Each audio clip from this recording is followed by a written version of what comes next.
Curtis and the superintendent introduced BrainWare Safari to the Harbor Beach School Board. Based on the data from the district's study, the students' experiences with the program, and board members actually trying the program themselves, the board decided to implement BrainWare Safari with every student in the district during the 2009-2010 school year. As a result of them doing that and seeing the data that we had gotten from all of our students, Harbor Beach made the commitment to purchase BrainWare for the entire school district. So every student, and I believe it's second grade through 12th grade, and I believe they're starting in second grade, but second grade through 12th grade will receive BrainWare Safari, and then the following year they'll stabilize it at one grade level, so every student entering that grade and every new student coming into Harbor Beach will do BrainWare Safari. And you know, Roger, I have to tell you that, and I don't think I've said this to you before, this is how important Harbor Beach thinks it is. In the state of Michigan, in June, beginning of June, the governor announced they were cutting hundreds of dollars per student for our student aid accounts. And that's for this past school year, so the money's already spent. And it's not coming back next year. So all the school districts in Michigan have to figure out where they're going to get money to balance their budgets, because we have to have balanced budgets by law. Harbor Beach made their commitment to BrainWare Safari, their paid commitment to BrainWare Safari, after that announcement came out. And so that's how important it is to Harbor Beach, is that we're going to do this, we'll find the money, because this is what it's going to be to help our kids. In making its decision, the Harbor Beach School Board had to evaluate how cost-effective BrainWare Safari would be compared to other options. Being in special education like I am, we're dealing with response to intervention and, mandates from the federal and state government all the time. And BrainWare Safari, we use a three-tier model, where the base of the model is all of those kids who are performing just fine.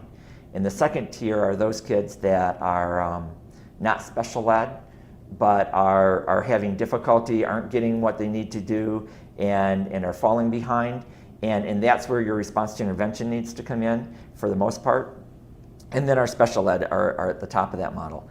And I will tell you that we're looking at BrainWare Safari reducing the number of students in that second tier that need to have interventions at all, or that when they get interventions, BrainWare, their cognitive skills will have been improved enough that the interventions will work more rapidly than what they would if they hadn't had the cognitive skills that BrainWare develops.